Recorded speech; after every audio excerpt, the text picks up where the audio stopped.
Selamat datang kembali di Jin dan Jun Channel bersama saya Junaidi dalam seri pembelajaran konsep basis data atau database. Guys, kali ini saya mau membahas konsep paling dasar sebuah database tentang pemahaman istilah unik untuk menentukan sebuah key pada sebuah tabel. Oke. Nah, materi ini cocok buat teman-teman pengajar dan cocok juga buat teman-teman pembelajar yang sedang mengajar maupun yang sedang belajar gitu. Kalau profesi teman-teman sebagai dosen, guru, trainer, instruktur, pelatih, dan sejenisnya, atau teman-teman sebagai siswa, mahasiswa, peserta pelatihan, peserta seminar, workshop, dan sebagainya gitu. Oke, tentunya materi ini bisa teman-teman ikuti ketika teman-teman sudah pernah mendapatkan materi sistem basis data atau database gitu ya. Nah, di antara pembelajaran materi teman-teman, pasti teman-teman pernah diajarkan yang namanya key pada sebuah tabel. Jadi bagaimana menentukan sebuah primary key untuk sebuah tabel. Karena memang sebuah tabel diusahakan ada satu atribut yang bisa dijadikan key gitu. Kan tabel itu terdiri dari beberapa atribut sejenis gitu ya, atau field sejenis. Contohnya atribut atau field itu misalnya kalau teman-teman bicara tabel mahasiswa, maka yang menjadi atribut adalah NIM, nomor induk mahasiswa, nama, tempat lahir, tanggal lahir, jenis kelamin, ya, program studi, jenjang, dan sebagainya. Atau teman-teman sedang diajarkan bicara tabel siswa, maka yang menjadi atribut adalah NIS, nomor induk siswa, nama, alamat, tempat lahir, tanggal lahir, dan sebagainya. Oke. Atau teman-teman sedang diajarkan materi tentang tabel data pegawai, berarti atributnya adalah nomor induk pegawai, nama, alamat, tempat lahir, tanggal lahir, dan sebagainya. Paham ya? Oke. Nah, ketika teman-teman dihadapkan pada atribut-atribut tersebut, kemudian teman-teman diminta menentukan salah satu atribut yang bisa dijadikan sebagai key. Gitu. Biasanya diminta menjadi primary key gitu. Oke. Lalu apa syarat sebuah atribut bisa menjadi sebuah key? Syaratnya satu, dia harus unik.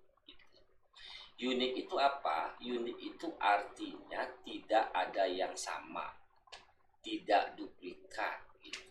Jadi contohnya gini, kalau nama saya Junaidi dan tidak ada orang lain yang punya nama Junaidi yang sama dengan saya, maka nama Junaidi itu dapat dikatakan unik. Nah, itu maksudnya gitu ya. Oke.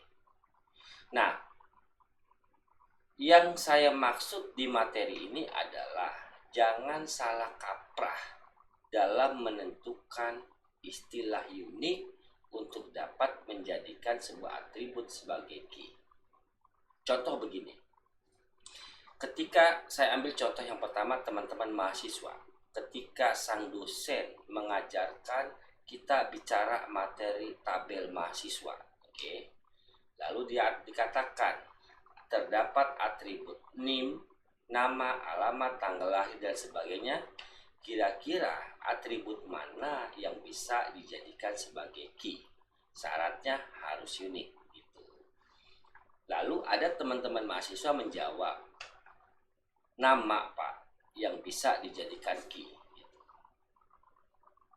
Nah, lalu dosen bilang nama tidak bisa dijadikan key. Apa alasannya? Nanti kita bahas gitu ya.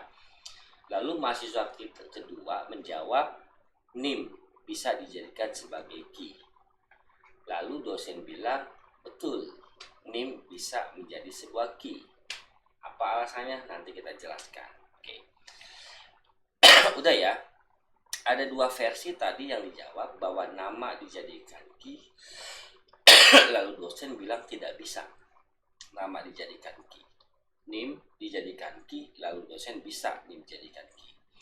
Ditanyalah kepada sang dosen, kenapa nama tidak bisa dijadikan sebagai key?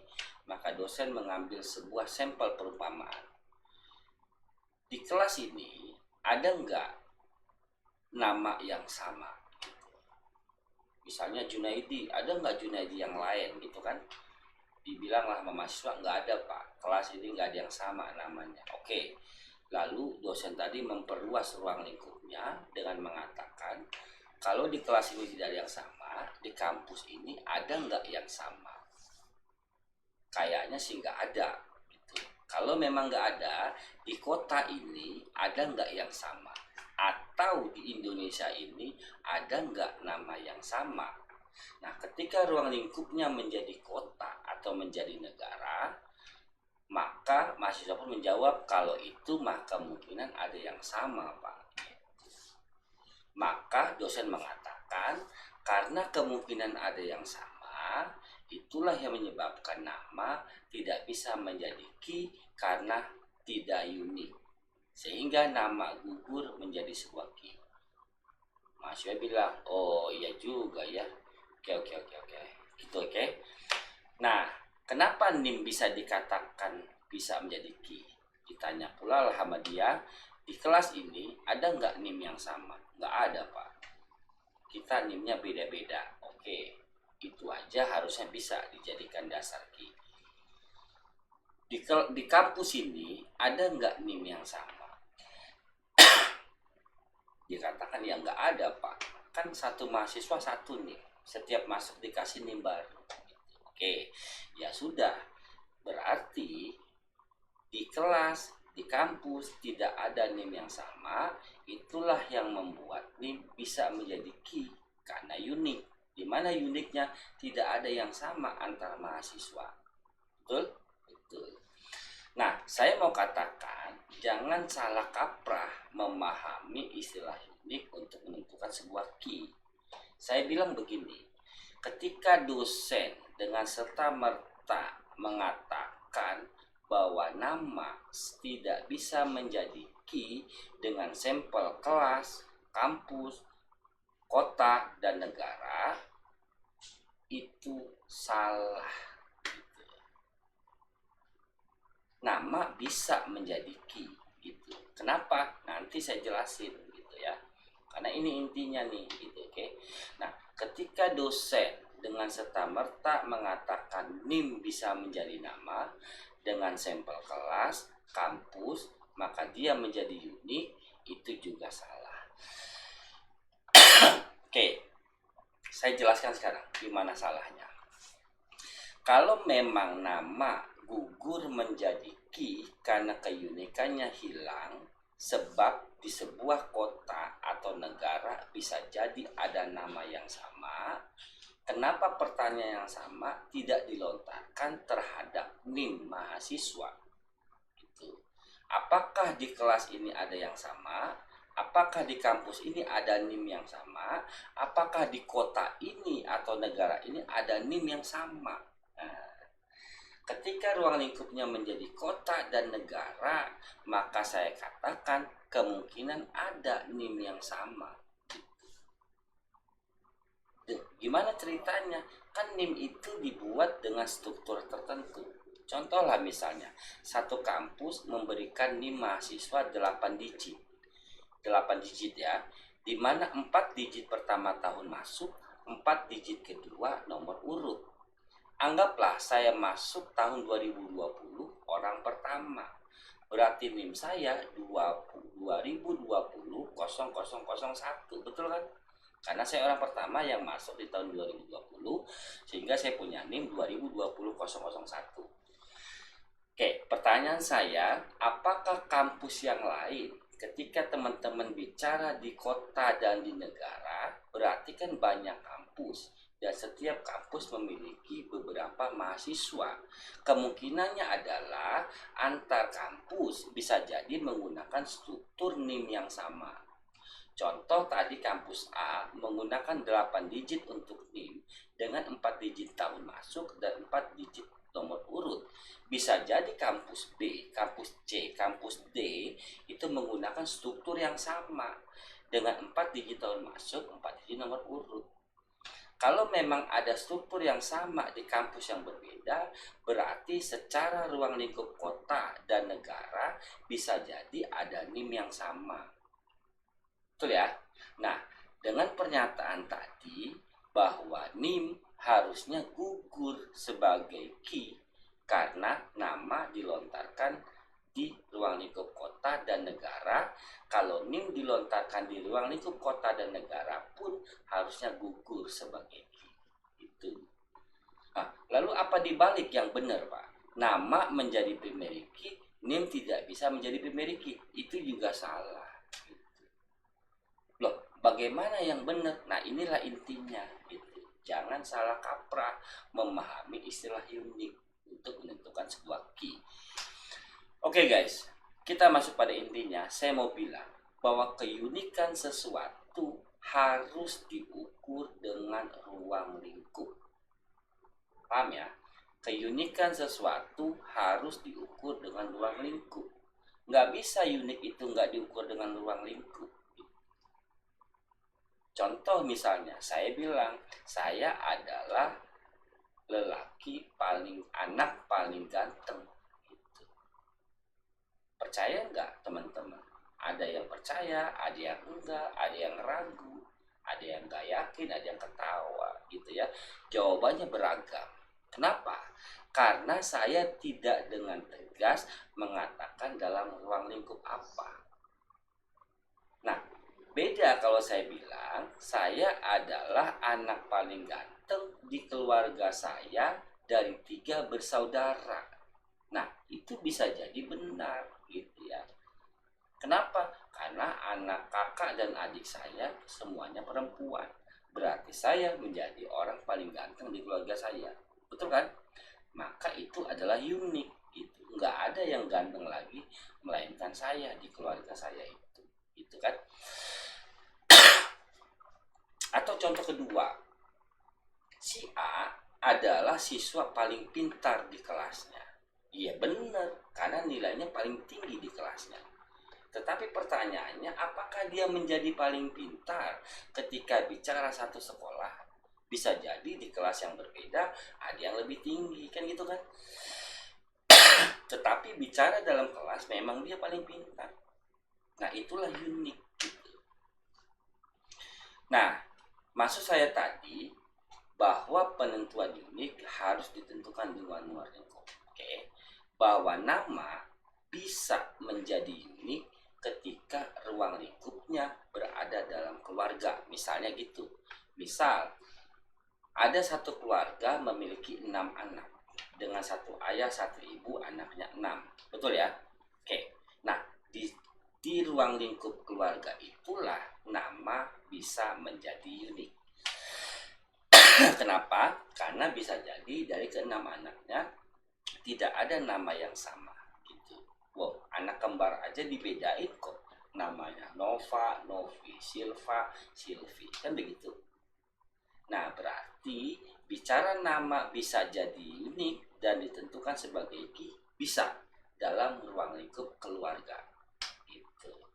Itulah yang saya bilang jangan salah kaprah. Karena penentuan keunikan itu harus dihubungkan dengan ruang lingkup. Nah, bicara NIM, apakah bisa menjadi key? Bisa. Kalau Anda bicara dalam ruang lingkup kampus tersebut. Tetapi ketika bicara dalam ruang lingkup yang lebih luas di luar kampus, maka NIM tidak bisa menjadi key. Karena dia tidak unik. Sebab ada kampus lain yang memiliki NIM yang sama. Oke.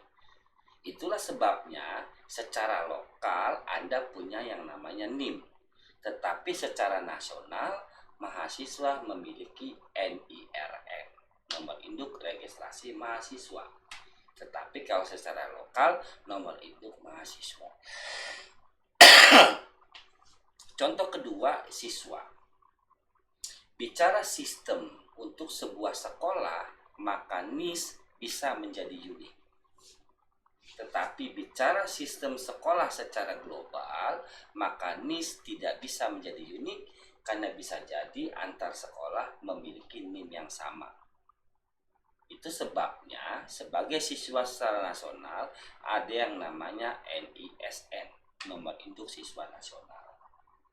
Oke, demikian juga dosen. Bicara lokal ada yang namanya nomor induk dosen. Tetapi bicara nasional ada yang namanya nomor induk dosen nasional.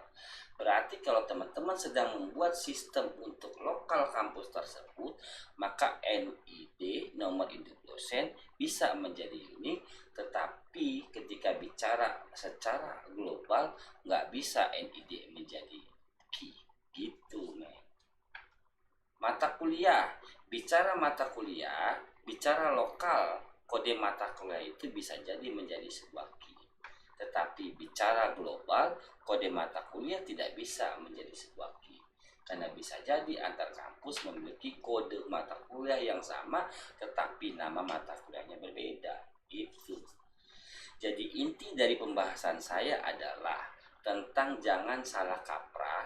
Maksudnya adalah bukan menyalahkan teman-teman yang mengajarkan tadi bahwa NIM adalah sebuah key, nama tidak bisa menjadi sebuah key. Jangan sampai salah kaprah bahwa penentuan keunikan itu harus dihubungkan dengan ruang lingkup. Gitu ya. Oke, men. Ingat sekali lagi bahwa menentukan keunikan sebuah key harus dihubungkan dengan ruang lingkup. Untuk apa ruang lingkup itu? Contoh gini, teman-teman bikin sistem informasi pendaftaran siswa baru SMA 1 bla bla bla. Berarti untuk SMA 1 tersebut, maka NIS bisa menjadi primary key. Tetapi ketika bicara sistem informasi penerimaan siswa baru di kota Tangerang, nah NIS tidak bisa menjadi sebagai primary key. NISN lah yang bisa menjadi primary key. Paham ya? Oke. Mudah-mudahan materi ini bisa menambah wawasan kita, baik pengajar maupun pembelajar, gitu ya, dalam memahami konsep paling dasar sebuah database tentang istilah unik untuk menentukan sebuah key pada sebuah tabel. Penjelasan ini saya tidak merujuk pada teori tertentu, tidak merujuk pada pendapat tertentu. Kalau ada yang sama, maka begitu adanya. Kalau ada yang salah, ini adalah pendapat saya berdasarkan pemahaman saya. Terima kasih. Jin dan Jun Channel mohon pamit.